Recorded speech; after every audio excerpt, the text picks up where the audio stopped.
alfarrábios. Boa tarde, meus queridos irmãos, minhas queridas irmãs.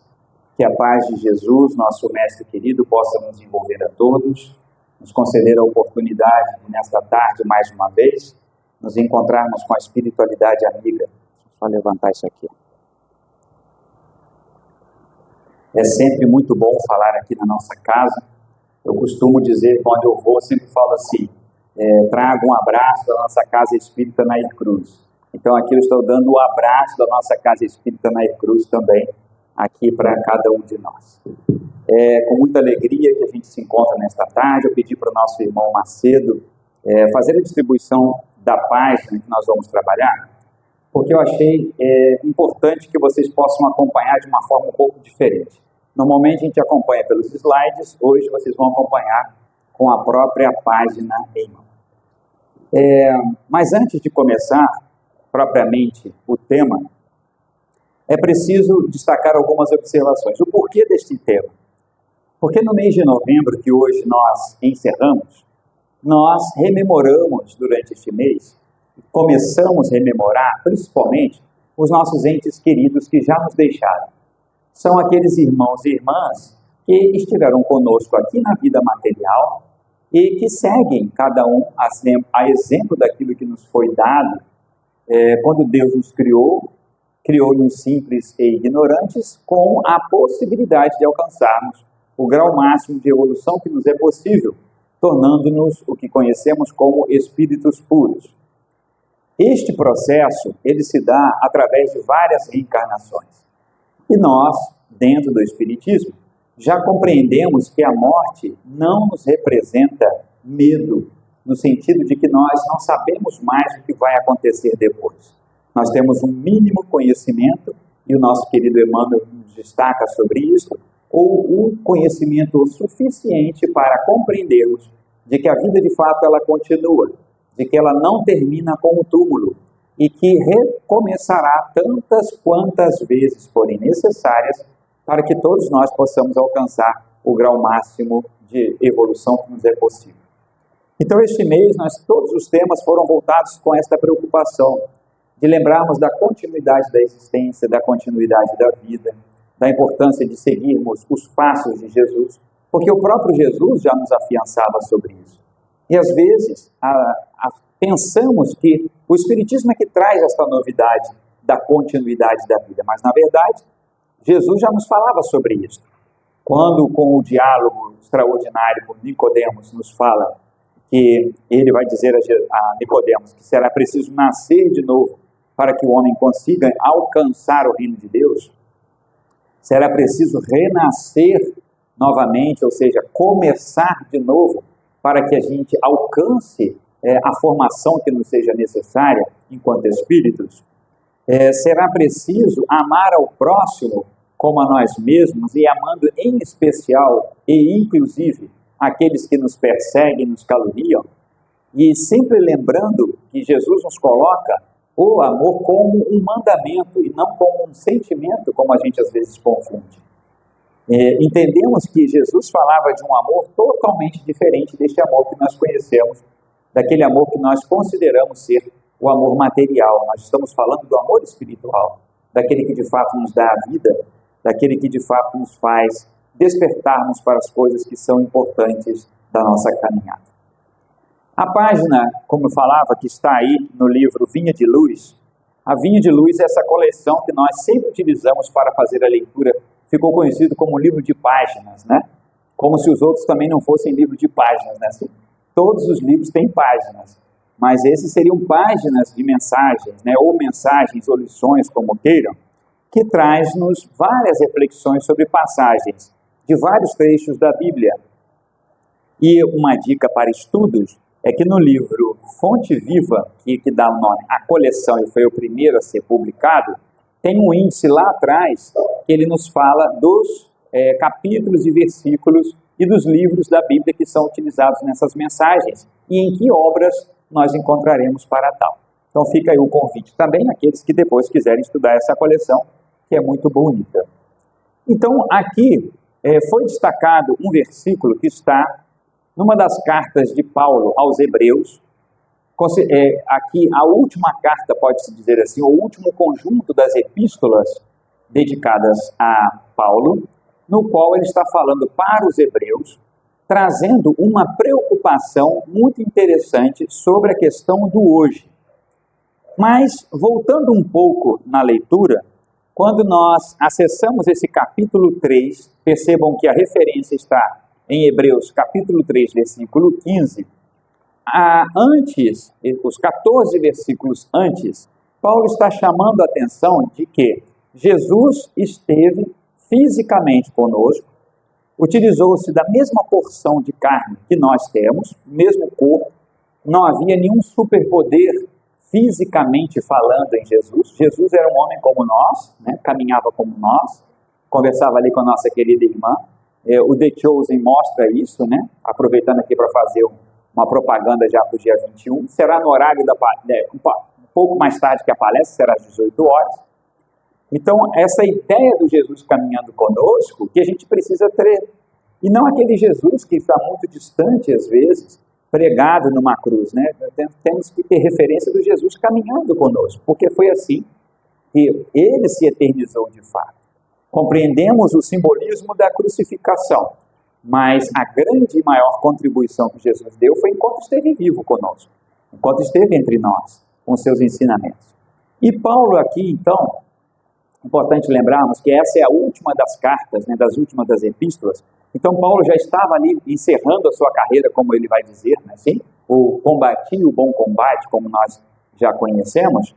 Então aqui nos Hebreus, ele já estava mais preocupado em chamar-nos à responsabilidade. Eu digo chamar-nos porque, não só pela possibilidade de termos estado naquela época com ele, mas de estarmos até hoje ainda incertos neste conceito de crescimento espiritual, que ficamos lá, indo aqui, indo ali, acolá.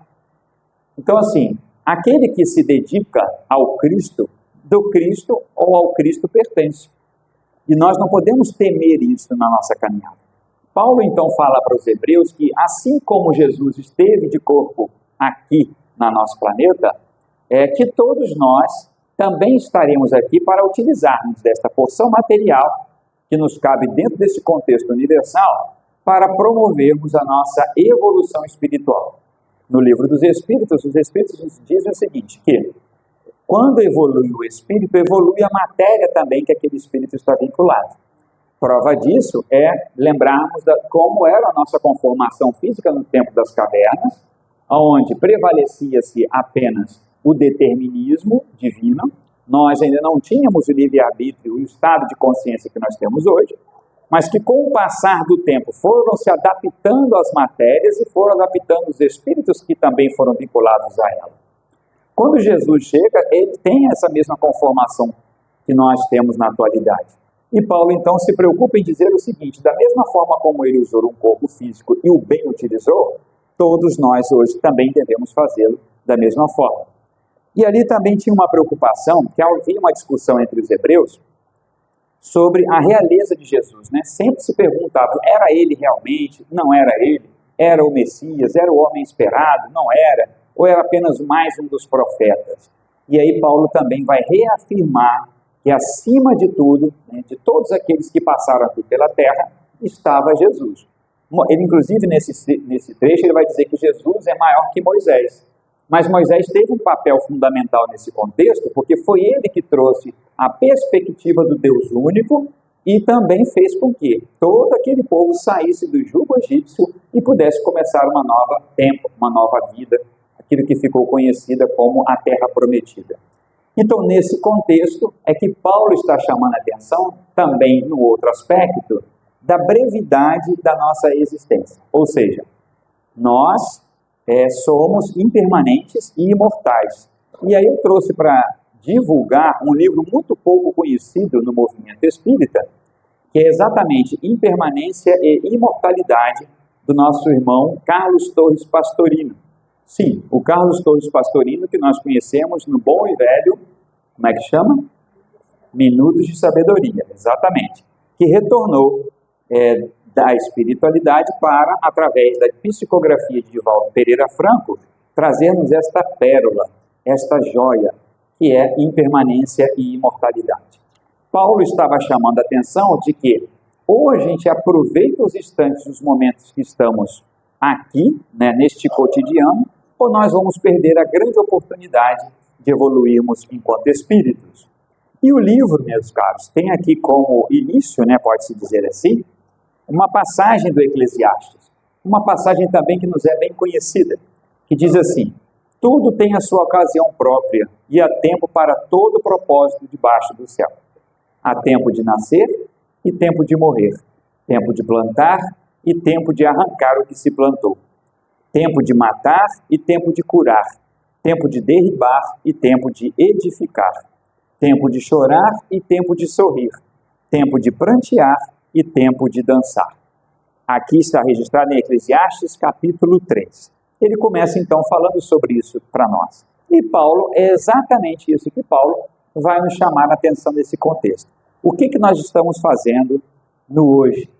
E ele se preocupa em chamar a atenção dos hebreus, convidando-os então a prestarem atenção sobre as suas condutas, porque nós não sabemos quando é que nós vamos deixar essa realidade física e material.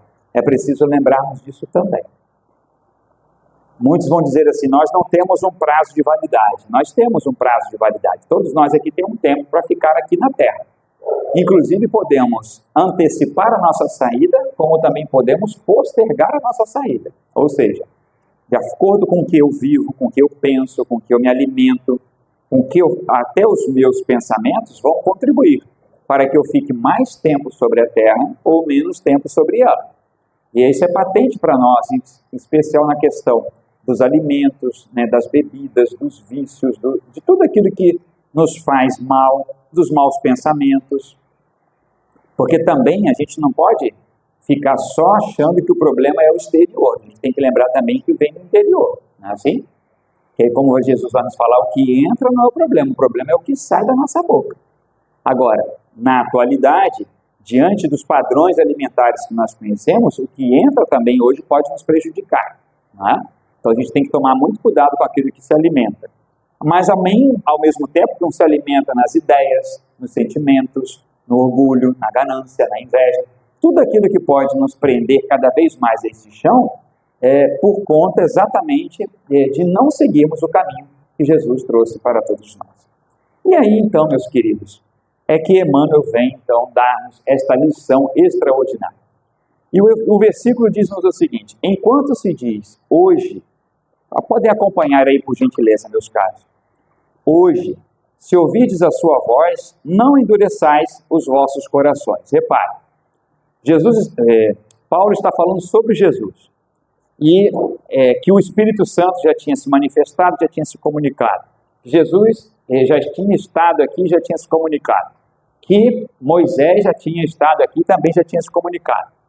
E que Jesus poderia, naquele dia, chamá-los, pode-se dizer assim, àquela preocupação da conversão, que era a preocupação da divulgação e propagação do próprio Evangelho de Jesus. Então, Paulo vai dizer o quê? Se hoje ouvir a sua voz, a voz de quem? Se ouvir a voz de Jesus, não endureçais os vossos corações. Ou seja, Jesus nos chama a todo instante, a todo momento, a todo segundo. Todo instante Ele está nos chamando. Às vezes ali no trabalho, no nosso espaço, na rua, às vezes no transporte coletivo, alguma coisa acontece e Jesus nos chama para aquele momento tomarmos a posição que Ele tomaria diante daquela situação. E aí às vezes nós ficamos achando que Jesus vai nos chamar para converter água em vinho, andar sobre as águas, não é assim? Transformarmos, né, multiplicarmos pães e peixes. Podemos fazer isso? Podemos, porque ele disse inclusive que nós faríamos muito mais até do que ele fez. No entanto, quando Jesus nos convida a essas transformações, ele quer que primeiro nos transformemos. Porque não adianta fazer o espetáculo pelo espetáculo. Um monte de gente faz mágica por aí afora, não é assim? E era para nós extraordinário até que o Mr. M aparecesse. O Mr. M veio, trouxe, né, mostrou para a gente como é que é feito o truque. Mesmo assim, até os dias atuais, quando a gente vai ali assistir um evento, né, que tem uma mágica, alguma coisa assim, a gente se encanta, né, com aquela habilidade que a pessoa tem de enganar-nos, né, através dos movimentos, quando você vê, a coisa já se transformou, já se modificou. Então, o que Paulo está chamando a atenção é que Jesus há de nos chamar em um determinado momento. E se for hoje, que a gente não endureça o nosso coração. E aí Emmanuel segue dizendo para nós, eu peço que vocês, por gentileza, me acompanhem. Diz assim, vamos fazer pausadamente, tá, meus caros? Encarecer a oportunidade de regeneração espiritual na vida física nunca será argumento fastidioso nos círculos da educação religiosa. O corpo denso, de alguma forma, representa o molde utilizado pela compaixão divina em nosso favor, em grande número de reencarnações, para reajustar nossos hábitos e aprimorá-los. E aí, eu costumo dizer que para cada frase de Emmanuel caberia um seminário para cada um deles, não é assim? Então, a primeira coisa que ele está falando é sobre o quê? O processo de regeneração espiritual que vai acontecer na vida física. Então, nós não podemos falar mal do nosso corpo físico, porque existe uma expressão antiga que diz assim, a carne é fraca, mas a carne é fraca somente porque o espírito é fraco. Quanto mais forte tiver o espírito, mais fácil será lidarmos com as dificuldades que a própria matéria pode trazer para cada um de nós. Agora, ela não é castigo, como está dizendo aqui, ela é a compaixão divina, ou seja, Deus tem misericórdia conosco que nos faz retornar à matéria através da reencarnação para alcançarmos a nossa evolução espiritual. E segue aí. A carne, sob muitos aspectos, é barro vivo de sublime cerâmica, onde o oleiro celeste nos conduz muitas vezes à mesma forma, ao calor da luta, a fim de aperfeiçoar-nos no veículo sutil de manifestação do Espírito Eterno. Entretanto, quase sempre estragamos a oportunidade, encaminhando-nos para a inutilidade ou para a ruína. Dentro do assunto, porém, a palavra de Paulo é valiosa e oportuna. Enquanto puderes escutar ou perceber a palavra hoje, com a audição ou com a reflexão no campo fisiológico, vale-te do tempo para registrar as sugestões divinas e concretizá-las em tua marcha. Voltando à reflexão também, veja, é o oleiro celeste que nos faz retornar a este barro, né, aí a porção material, pode-se dizer assim, porque todos nós já sabemos, a ciência já comprovou, o nosso corpo físico ele é composto pelos mesmos elementos que nós encontramos na natureza. Aliás, tudo nesse planeta tem os mesmos elementos. Então nós não somos a criatura diferenciada no contexto da materialidade. No contexto da espiritualidade temos sim, porque dentre todas, nós somos aqueles que foram criados para alcançar esse grau de evolução. Nós fomos criados para termos o bom senso, termos o livre-arbítrio, tomarmos as nossas próprias decisões, enfrentarmos os nossos desafios. Repare, ele vai dizer que o oleiro nos traz de volta esta forma para enfrentarmos o calor da luta. Então, por enquanto, ainda teremos muitas lutas neste mundo. Vivemos num mundo de provas e expiações. E estamos em momentos muito dolorosos exatamente por conta disso. Porque enquanto espíritos não esclarecidos, optamos pela iniquidade, optamos pela ganância, e hoje estamos colhendo tudo aquilo que plantamos no passado. O mundo está em guerra, nós estamos acompanhando isso. Há conflitos para todos os lados. Temos que orar muito nos nossos familiares, nossos amigos. Quantas pessoas doentes, quantas pessoas desencarnaram, quantos contextos de desequilíbrio social nós estamos vivendo ao mesmo tempo neste momento. E aí a palavra de Emmanuel nos chama a reflexão de que esses são os contextos da realidade enquanto estivermos encarnados, enquanto estivermos na materialidade. Por isso é que nesse campo fisiológico, ele vai nos chamar, ou seja, enquanto estivermos encarnados no corpo, não podemos perder tempo. E o não perder tempo, minha gente, não é abraçar o mundo apenas com os nossos braços. É colocar-se também à disposição da espiritualidade. Porque nós temos que trabalhar para viver, temos que trabalhar para sustentar, temos que estudar, temos tempo para a família. Como está aqui no Eclesiástico, há tempo para tudo. E curiosamente parece que tem gente que faz no dia 30 horas, né? Assim? Que tem a impressão que o nosso às vezes está sem 6 horas e você não dá conta, né? Assim? Vai dando aproximar aquelas 6 horas e quando você vai ver são as mesmas 24 horas que todos nós temos. E quem criou o tempo foi muito democrático, né? Assim? Então é 24 horas para todo mundo, mas tem gente que consegue fazer daquela 24 horas 30 horas. Mas eu não estou falando aqui daqueles que vão viver no trabalho, não estou dizendo aqui aqueles que não têm vida social, que esquecem da família, não estou dizendo nesse contexto. Mas tem pessoas que têm mais habilidade de organizar o seu tempo, então conseguem fazer mais coisas. Porque essa é a impressão que a gente tem. Parece-nos que quanto mais organizados estamos, mais fácil a gente lida com essas intempéries. Quer organizar o tempo? Começa a usar menos as redes sociais. Isso já ajuda e muito no nosso cotidiano. Estabelece ali um momento em que você vai ver as mensagens no WhatsApp. Porque aquilo que for de urgência, as pessoas vão te ligar, pode ter certeza sobre isso, né? Bem, seguindo então, o que o nosso querido Emmanuel nos diz.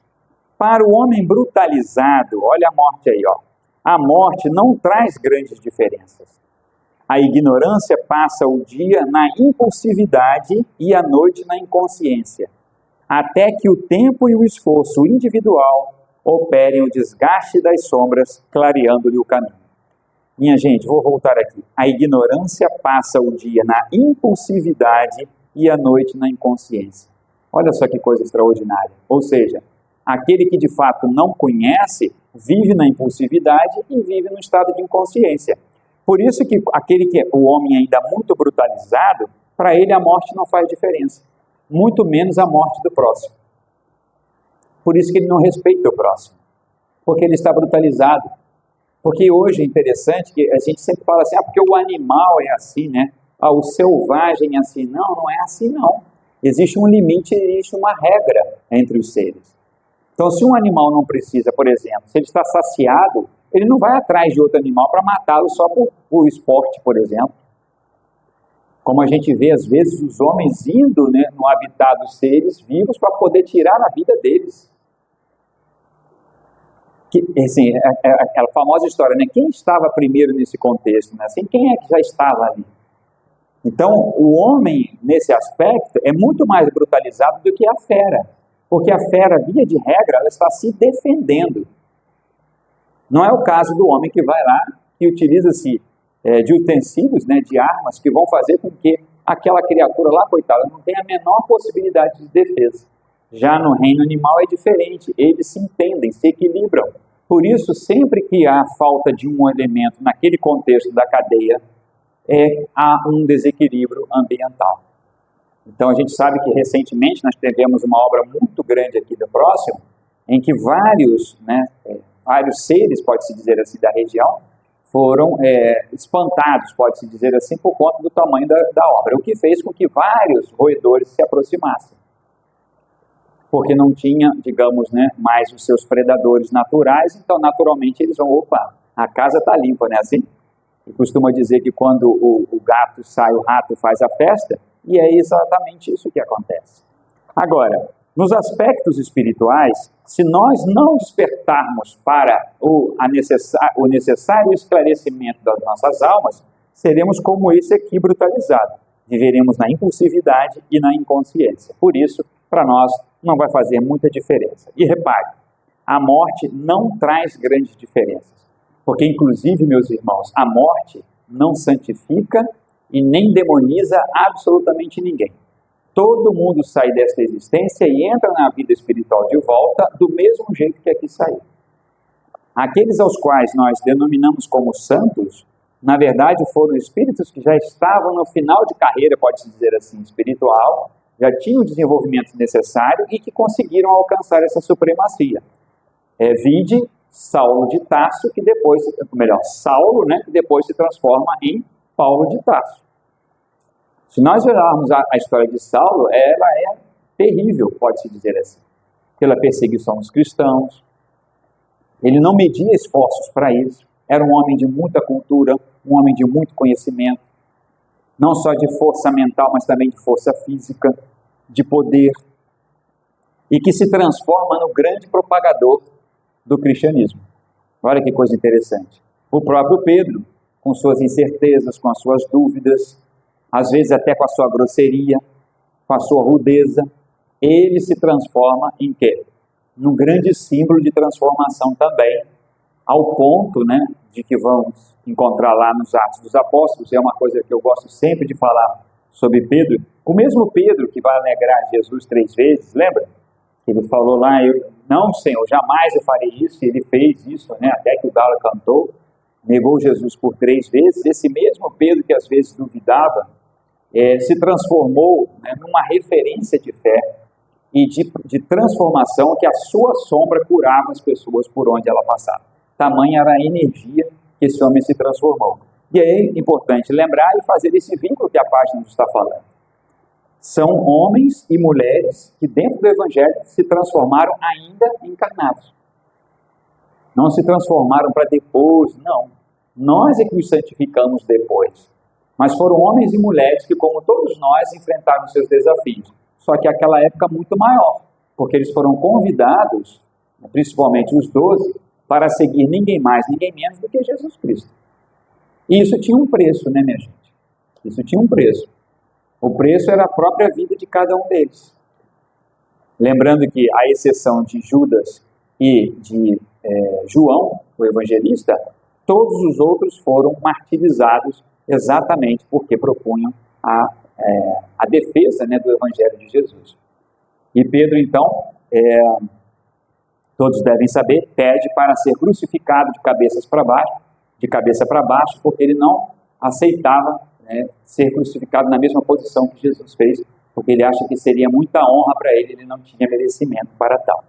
E aí nós vamos ver também que no decorrer daqueles tempos seguintes, a própria cruz foi descontinuada como forma de morte, porque passou a ser um instrumento de transformação. Todo mundo queria ser crucificado, porque o crucificado tinha alcançado, né, a ressurreição, mostrando que a vida estava continuando, né, que a vida continuava. Seguindo então, meus irmãos, olha o que Emmanuel nos fala. Aqui, todavia, nos referimos à criatura medianamente esclarecida. Ou seja, ele não está falando aqui das pessoas que são teólogos, que são grandes estudiosos, grandes teóricos da doutrina espírita. Ele está falando das criaturas medianamente esclarecidas. Se eu hoje já sei que eu não posso tirar a vida do meu próximo, quer dizer, hoje não, há muitos anos que eu já sei disso. Há muitos anos que já se fala sobre isso. Se nós tomarmos lá como referência que eu citei inicialmente, o Moisés, os 10 mandamentos, já falava que não matarás. E não é só não matar, não tirando a vida do outro. Também deixando que o outro possa viver a sua vida em paz. Que se naquela época as perseguições eram mortais, fisicamente falando, hoje elas são muito mais morais. E vemos os embates que também, voltando a eu falar sobre as redes sociais, o que as fake news ou a boa e velha mentira tem trazido na vida de tantas pessoas. Então, se você não mata diretamente a pessoa, você hoje lança uma mentira sobre ela, acabou com a vida daquela pessoa. Até que se prove o contrário, aquela jovem, né, foi espancada até a morte, porque não era ela que cuidava de fazer sequestro de crianças ou pedofilia, não era ela. Mas não deu tempo das pessoas, porque assim que o rastilho de pólvora se estourou, se propagou, encontraram ela, espancaram até a morte. Em nome de uma dita justiça. Porque ainda que fosse a criminosa, nós temos os preceitos legais para que ela pudesse ser atendida. Quando é que nós vamos deixar essa barbárie para trás? Quando é que nós vamos nos transformar verdadeiramente em espíritos evoluídos? Ah, mas ele tirava a vida de crianças, ela fez isso. Sim, coisas terríveis. Eu não estou aqui defendendo o que a pessoa está dizendo. Muito pelo contrário. Agora, eu não posso pagar na mesma moeda. Nós temos que vencer essa fase do olho por olho, dente por dente, senão a gente não sai desta roda perigosíssima da brutalidade. Porque muitos vão dizer assim, da selvageria. Não, da selvageria não, da brutalidade. Tá certo? Então veja, nós já temos um conhecimento mínimo, um esclarecimento mínimo, e às vezes ficamos ainda marchando, pode-se dizer, ou marcando o passo, né? Não marchando, mas marcando o passo dentro desse contexto da evolução espiritual.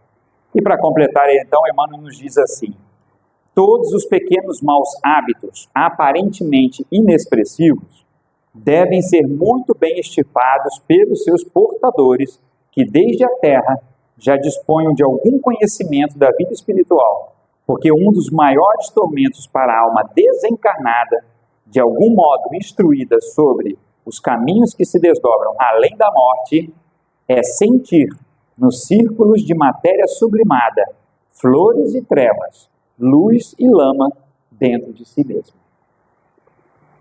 Eu fico assim encantado como que um ser pode escrever tanta coisa como Emmanuel numa página só, não é assim? Repare, se nós que já temos, um pouco do conhecimento, nós que aqui na Terra já temos um pouco dessa religiosidade, e repare, eu não estou falando de religião, eu estou falando de religiosidade, porque hoje vale-nos muito mais a religiosidade de uma pessoa do que a religião que às vezes ela está sustentando. Ah, eu sou espírita, eu conheço todas as coisas, conheço todas as verdades. E aí vou lembrar de Paulo, que fazes de especial? O que você tem feito diferente daquilo que outros, os publicanos, os fariseus e os saduceus já o faziam? Então veja, aqueles de nós que já somos portadores de um conhecimento mínimo que seja da vida espiritual, desde os tempos aqui da Terra, quando adentrarmos a espiritualidade, olha o que ele vai dizer assim: os maiores tormentos para a alma. Não está falando aqui para a alma desencarnada, não está falando sobre fogo, enxofre, perseguições, criaturas dantescas, nada disso. Está nos falando sobre a nossa própria consciência, que vai identificar dentro de cada um de nós flores e trevas, luz e lama. Então, do mesmo ponto que nós somos, e estamos habilitados a vermos as luzes, nós também às vezes nos afundamos nas trevas. Da mesma forma como nós encontramos as flores, por vezes nos sentimos na lama ainda, movediça dos nossos sentimentos equivocados. Então, meus irmãos, a morte, ela, na verdade, é a grande passagem, é o grande momento da vida do espírito de volta à vida real. Porque é na espiritualidade que nós daremos continuidade ao nosso trabalho de evolução espiritual. E se o celeste oleiro, porventura, nos convidar de volta a este plano, que todos nós sejamos honrados em ter novamente esta vestimenta de corpo de carne, para que com ele possamos evoluir espiritualmente, fazendo com que também evolua esta matéria que nos auxilia. E para completar, meus irmãos e minhas irmãs, eu trago a última questão de O Livro dos Espíritos. Por que eu trago essa última questão? É 1019. Porque aqui Emmanuel nos fala do minimamente conhecido, ele usa medianamente esclarecido. Eu entendo que todos aqui já conhecem o Espiritismo. E Emmanuel também nos deixa sempre numa situação bem difícil, quando ele vai nos dizer que basta uma semana de Espiritismo para a gente já se comprometer com todo o conhecimento que ele traz. O fato é que desde quando nós conhecemos Jesus, nós precisamos ser novas criaturas. A gente ainda tem dificuldade para isso. O Espiritismo nos ajuda a compreendermos de que essa transformação não vai se dar numa existência somente, e que é uma construção. Todos nós temos desafios, todos nós temos os nossos enfrentamentos, temos as nossas lutas, mas nós não podemos esquecer que nós temos Jesus como guia e modelo para cada um de nós. E a espiritualidade muito amiga que nos envolve em todos os caminhos. E aí a última questão do Livro dos Espíritos, Kardec questiona as entidades superiores dizendo o seguinte: o reinado do bem poderá implantar-se algum dia na Terra? Questão 1019. A resposta dos Espíritos. E aqui, meus irmãos, quem responde é ninguém mais, ninguém menos do que São Luís. Tá? São Luís foi um dos grandes espíritos que ajudaram o trabalho da codificação a Allan Kardec, em especial o Evangelho segundo o Espiritismo, tendo sido ele o seu coordenador espiritual. Qual é a resposta de São Luís? Vou repetir a pergunta. O reinado do bem poderá implantar-se algum dia na Terra? Em algumas traduções, nós vamos encontrar se o reino de Deus poderá implantar-se algum dia na terra. E a resposta do Espírito São Luís é a seguinte: o bem reinará na terra quando entre os espíritos que venham a habitar, os bons predominarem, porque então farão que aí reine o amor e a justiça, fonte do bem e da felicidade. É pelo progresso moral e pela prática das leis de Deus que o homem atrairá para a terra os bons espíritos e dela afastará os maus. Estes, porém, só deixarão quando o homem tiver banido daí o orgulho e o egoísmo. Então reparem, não é uma ação extraordinária, não é Deus que vai se materializar diante de nós, não é Jesus que vai aparecer para cada um de nós e falar o que nós temos que fazer. A lição é muito clara, é vencermos em nós o homem velho para que o bem possa prevalecer. É deixarmos de ser orgulhosos e egoístas e lutarmos cada vez mais pela caridade e pela fraternidade, para que então o mundo esteja em condições de receber espíritos melhores. Enquanto isso, nós estaremos ainda recebendo irmãos equivocados, porque ainda estamos mergulhados no grande equívoco de nós mesmos. E para encerrar, de fato, o último parágrafo dessa resposta, o Espírito São Luís nos diz assim, para todos nós, né? Todos vós, homens de fé e de boa vontade, trabalhai, pois, com zelo e coragem na grande obra da regeneração, porque colhereis centuplicado o grão que houverdes semeado. Ai dos que fecham os olhos à luz, pois preparam para si mesmos longos séculos de trevas e decepções. Ai dos que fazem dos bens deste mundo a fonte de todas as suas alegrias, pois sofrerão muito mais privações do que os gozos de que desfrutaram. Ai, sobretudo, dos egoístas, não encontrarão ninguém que os ajude a carregar o fardo de suas misérias. São Luís, encerrando aqui o Livro dos Espíritos, na questão 1019. Meus queridos irmãos, minhas queridas irmãs, que a luz de Jesus continue a iluminar a cada um de nós. Não tememos, jamais a morte ou qualquer sentimento que possa nos afastar de Deus. Os nossos entes queridos que nos deixaram seguiram com a luz. Essa é uma fé que nós temos. A ausência deles não nos faz mais tristes, faz-nos mais comprometidos com as suas memórias, para que, celebrando-nos as suas memórias, daremos continuidade à existência deles. E que todos nós, ao retornarmos à espiritualidade, possamos ter a consciência e a perfeita compreensão de que Jesus é o nosso Mestre e Ele vai nos aguardar. Então, não tememos a morte, não deixemos de fazer hoje aquilo que já podemos fazer, pelo minimamente que já conhecemos.